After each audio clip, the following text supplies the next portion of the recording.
Welcome back to CBS This Morning. With Father's Day coming up this weekend, there is a renewed push in Washington to give new parents maybe the best present of all, more time to bond with their babies. But here's the thing. Paid time off for dads in particular is available at just 9% of companies in this country. And even when dads can take time off, many don't feel they should. And most take 2 weeks or less.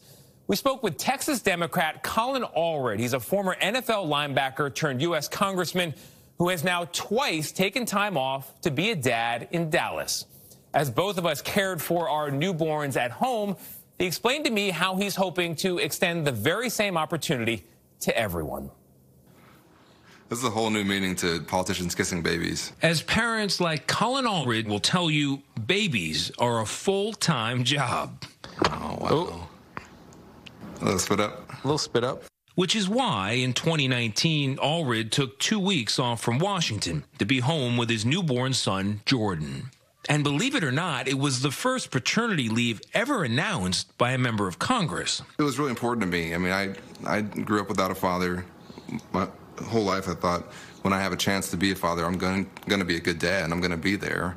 And, you know, I think in our household, my wife and I try to keep things as equal as possible, and this was part of that.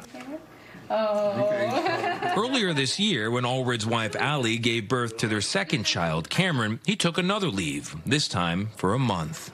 What gave you the confidence to go a little further? 2 weeks wasn't long enough with the first one. For my wife, for me, for our son, Jordan, I really felt like I needed longer. The truth is, most dads get less time than that, despite research showing that paternity leave is tied to improved health and development in children, and by fostering equality, can actually increase employment and pay for mothers. Men, even when they have the chance to take paternity leave, they do not always take it. What's your theory behind it? What's going on there?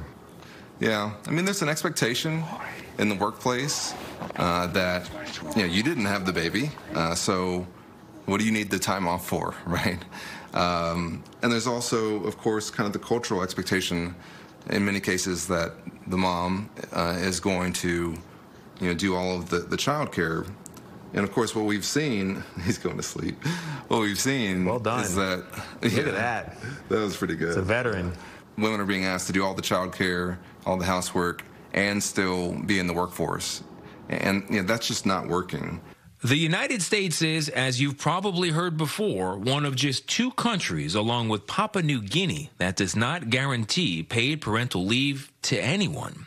And they need to strengthen paid leave. Let's support working families by supporting paid family leave. Paid leave makes a real difference in ordinary people's lives. I can't think of another issue that both former President Obama and President Trump and now Joe Biden all have mentioned in major speeches, including the State of the Union, and yet it doesn't get done.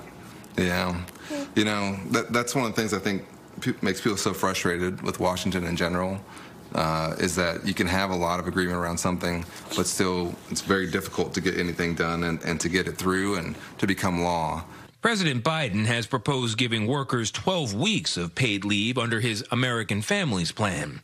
But that would cost about $225 billion. And while Democrats want to raise taxes on the wealthy in order to pay for it, Republicans do not. Whether or not it can be bipartisan, I don't know, you know. Yeah. But I know that we're going to get it done either way. That was both ends. He doesn't like reconciliation. He's not a fan. Yeah, we got a diaper that's got to be changed here. Yeah.